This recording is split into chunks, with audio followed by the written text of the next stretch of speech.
Good day, students. Today we are going to talk about the topic respiration. Now, before talking about respiration, we should know what is vital or what are the vital activities. So, the vital activities can be defined as the physicochemical processes which are taking place inside the cell or a living organisms. Vital means very important or very essential.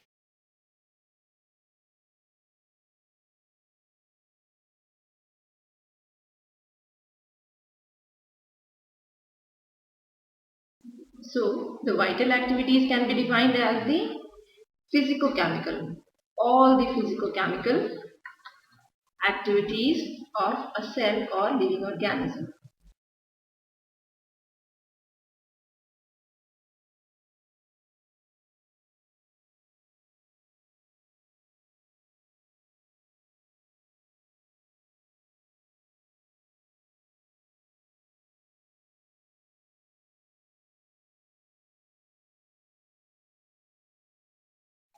As we all know, that vital activities are very essential for life.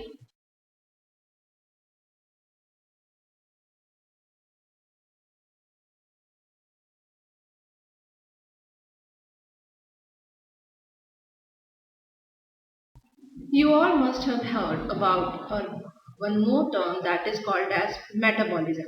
So since you have an idea about the vital activities, so the metabolism can be defined as the all the sum total of vital activities.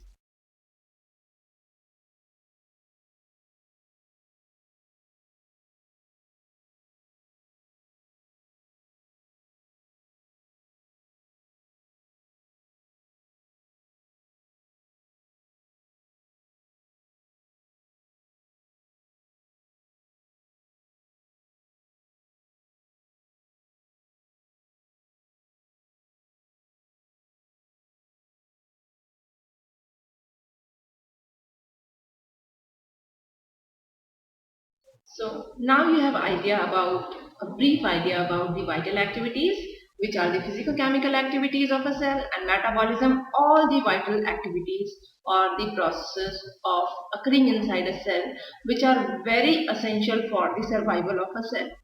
Now the metabolism word can be, or the metabolism of a cell can be categorized into two groups, means the processes, vital activities or the chemical reactions or the physicochemical reactions basically can be basically categorized into two categories, that is the catabolism and the anabolism.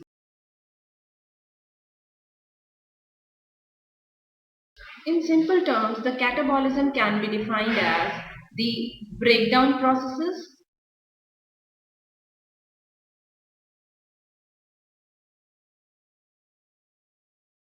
and the anabolism can be defined as the synthesis process. Now what does this mean? The breakdown process and synthesis process. The breakdown process can be defined as the process in which the breakdown of large complex molecules into simpler substances occurs. Example, the respiration process.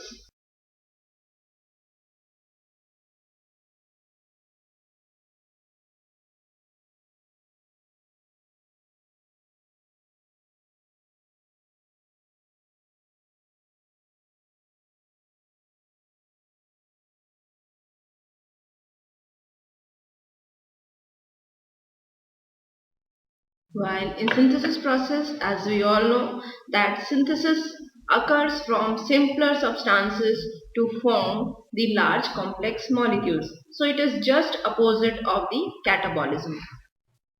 And the example is photosynthesis process.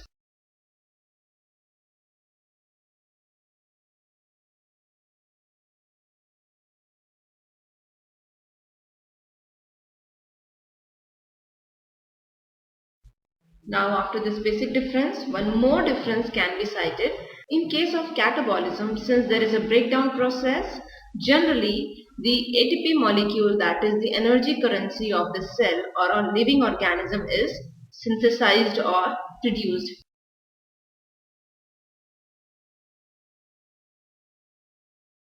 But in case of anabolism, as I have said earlier also, that it is just opposite of the catabolism. So since their ATP is produced, so in anabolism, that is synthesis process, ATP is required or is utilized. Since we all know that for all the synthesis process, for whatever we are synthesizing, we require energy. So example of catabolism is respiration, that we are going to study in detail. And example of anabolism is the photosynthesis process. You must be knowing where the photosynthesis process occurs.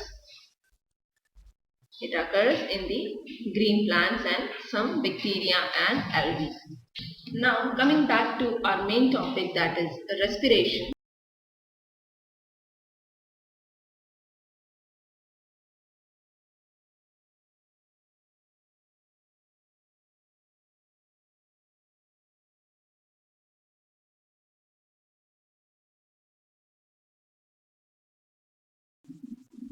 First of all, about its definition means how this process, this catabolic process can be defined. The respiration can be defined as the catabolic process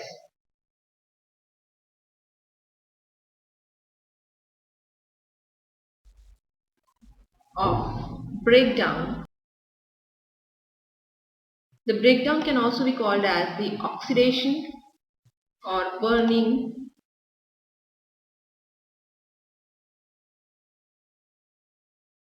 breakdown of the assimilated food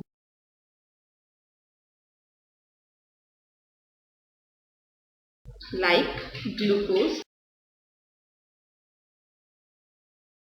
to release the energy. I hope you must be knowing what is the assimilated food.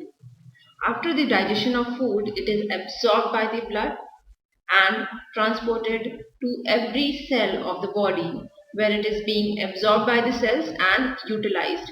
It is called as assimilation. So, the assimilated food, which is in the simplest form like glucose, is broken down or oxidized or burned to produce the energy. Now, this energy is stored in the form of ATP.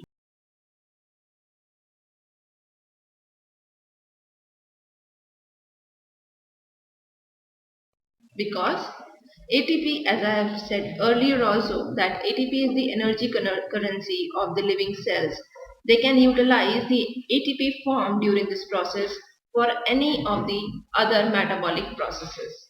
Besides the ATP, certain other byproducts are also formed, which include the CO2, that is carbon dioxide, and the water vapor, water in the form of water vapor.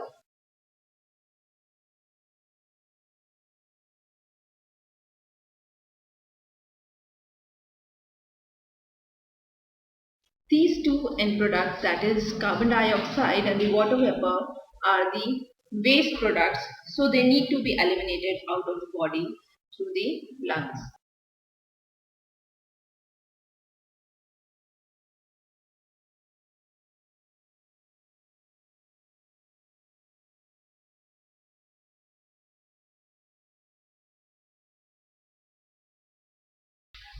If you write the equation of this process or represent this process in the equation form, it is as follows.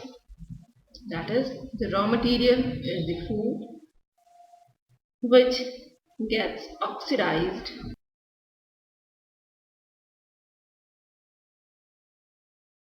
to form the end products, which includes carbon dioxide,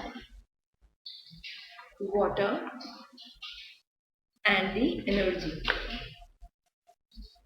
in the form of ATP, which is further utilized for the life processes or the metabolism.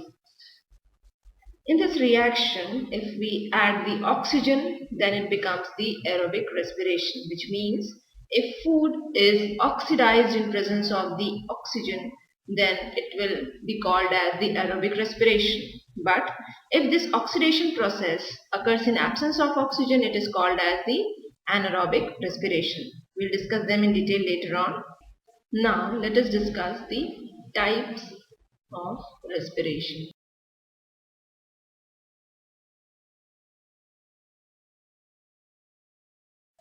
Just mentioned above that the respiration can be divided into two types on the basis of the requirement of oxygen. So it can be either the aerobic respiration,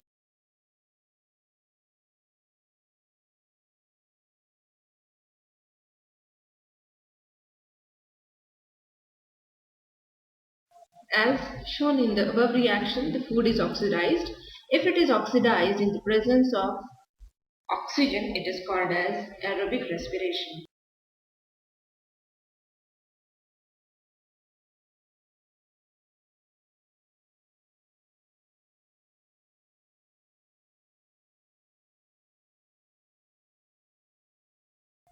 Broadly, the aerobic respiration can be represented in the equation form as follows.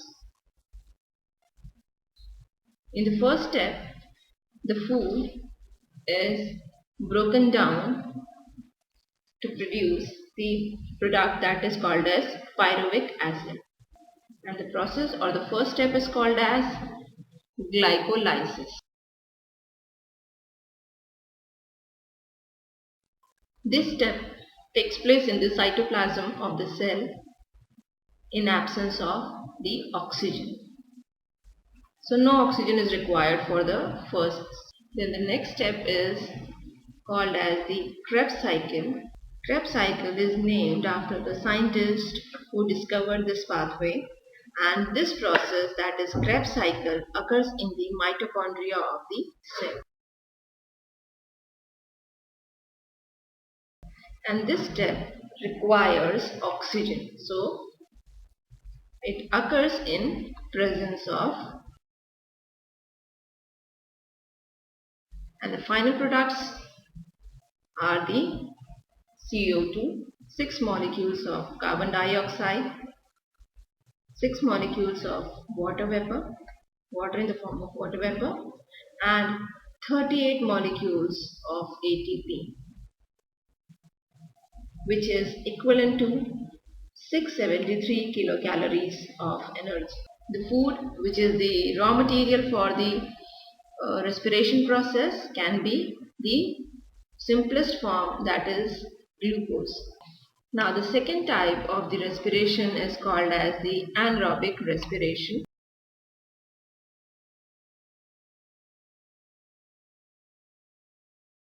And as the name implies, this process, that is oxidation of food, occurs in absence of oxygen.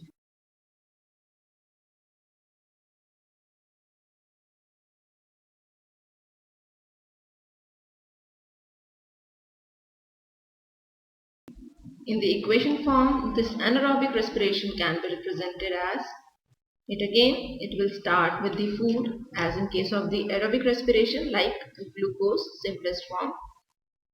The first step is common, which leads to formation of the pyruvic acid and is called as glycolysis, which takes place in cytoplasm in absence of oxygen. So we can say that the glycolysis process is the universal process of cellular respiration, whether it is the aerobic respiration or the anaerobic respiration. Now, from the pyruvic, after formation of the pyruvic acid,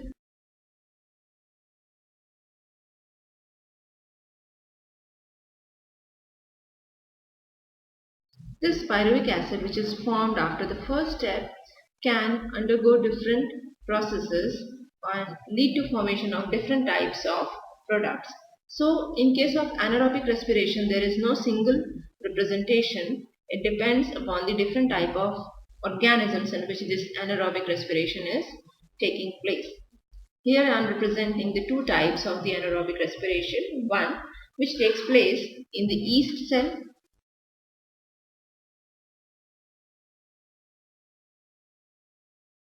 and this leads to the formation of the ethyl alcohol as the end product. 2 molecules of ethyl alcohol, 2 molecules of CO2 and 2 ATP molecules.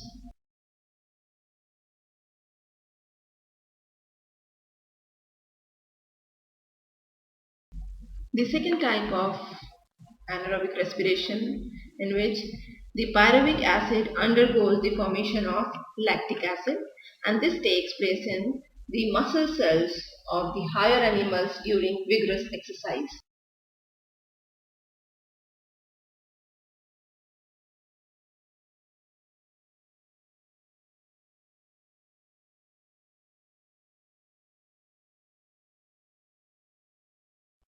In this process, the pyruvic acid undergoes the process and leads to formation of the lactic acid and 2 molecules of acid, ATP.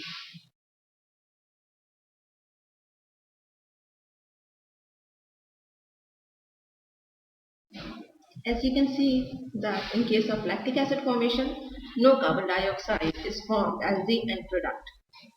The process or the anaerobic respiration which is taking place inside the yeast cell is also called as the fermentation.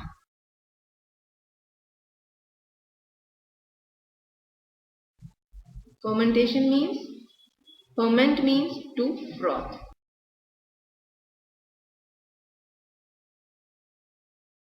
That is formation of froth. So fermentation is a type of anaerobic respiration which is used in large scale, at the large scale in the beverage industries for the formation of alcohol. And this froth formation is due to the production of carbon dioxide molecule, which when evolves it leads to formation of the bubbles or the froth. Now let us define the fermentation process. It can be defined as the anaerobic respiration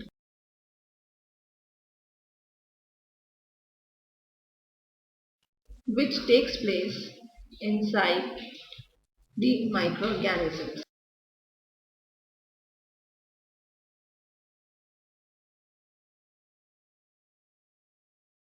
Like the yeast cells, bacteria and other fungi. Now, if the lactic acid pathway, that is formation of lactic acid by anaerobic respiration, occurs inside a microorganism, then it can also be termed as the fermentation process.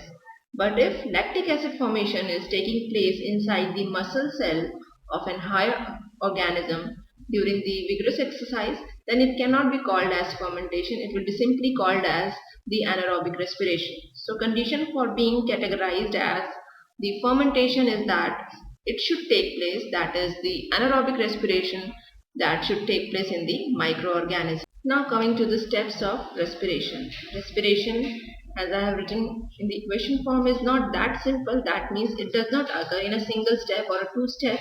It is a multi-step process. So it is divided into several steps.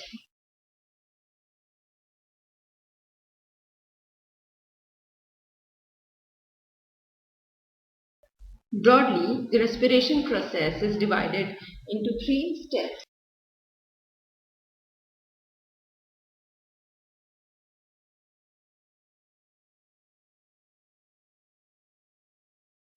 Which includes the external respiration,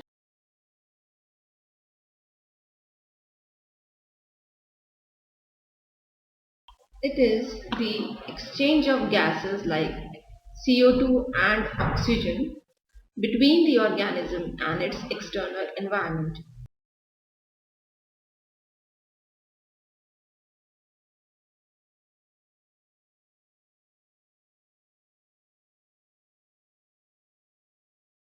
As we all know that oxygen is required during the aerobic respiration and CO2 is the, that is carbon dioxide, is the end product of the cellular respiration.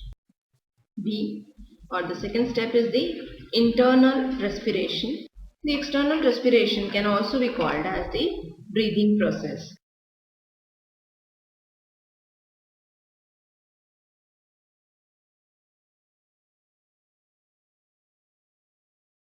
The next step or the second step is the internal respiration.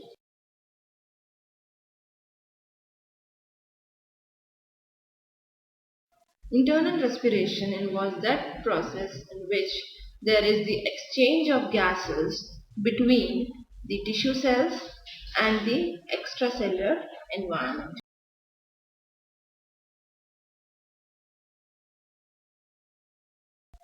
Gases are the same, that is carbon dioxide and oxygen.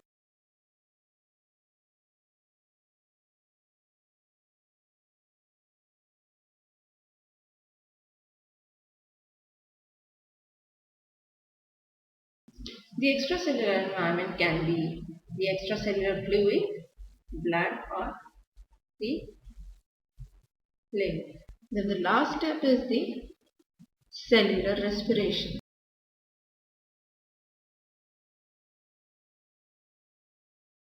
The cellular respiration is the process which takes place at the cellular level, which means the actual oxidation of food which takes place inside the cell to release the energy.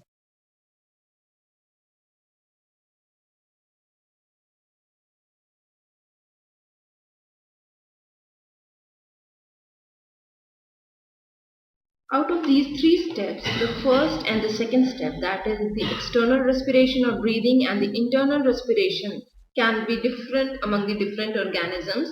That is, the mechanism of internal and external respiration can be different among the different organisms, like plants respire differently, the lower animals respire differently, and the animals, human beings and other higher animals use different organs for the external respiration.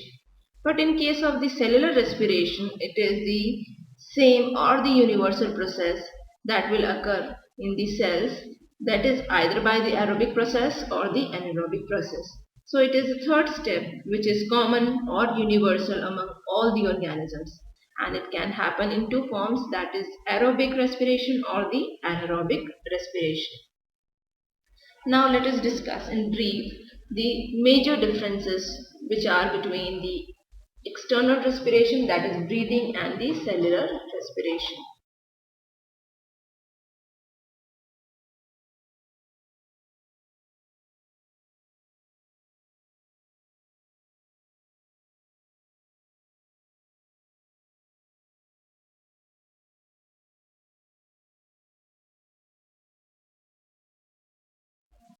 Breathing is the process of exchange of gases, that is CO2 and oxygen, between the organism and its environment.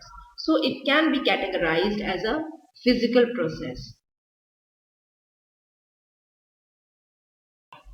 Whereas in case of cellular respiration, it can be categorized as a biochemical process because the oxidation of food occurs through various steps to release the energy. It is the chemical process or chemical reaction which is taking place inside a living organism. So it is called as a biochemical process. The second major difference that can be cited between breathing and cellular respiration is that in breathing, no energy is released. But in case of cellular respiration, energy is released or liberated, which is stored in the form of ATP. Although the amount of energy released is different in the aerobic and anaerobic process. Since breathing is a physical process, so no enzymes are involved.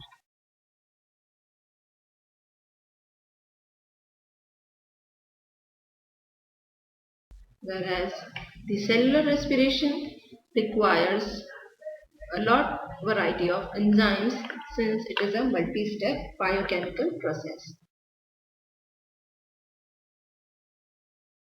I hope you all must be knowing what the enzymes are or what they do. Enzymes are the biological catalysts which increase the rate of reaction. The next or the last difference between breathing and cellular respiration is that the breathing is an organ system level process.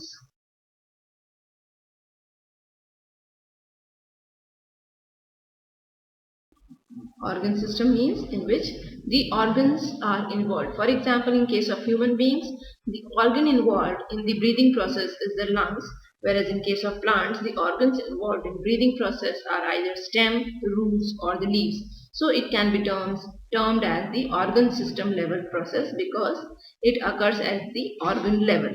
Whereas the cellular respiration, since it takes place inside the cell, is the cellular level process.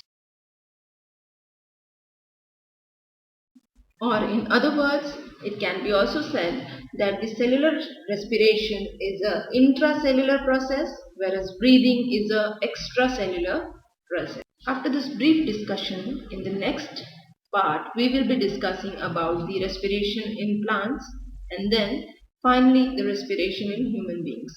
Thank you very much.